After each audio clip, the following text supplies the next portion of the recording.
Hello everyone, and welcome to my channel. Today, we'll be downloading one of the best executor for our game. First, follow the link in the description and download our file.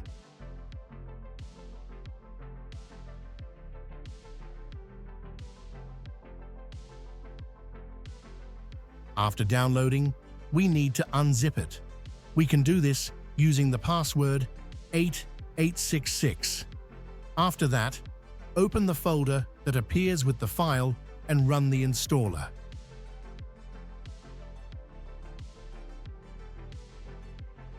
After installation, we can launch the game and enjoy our cheat.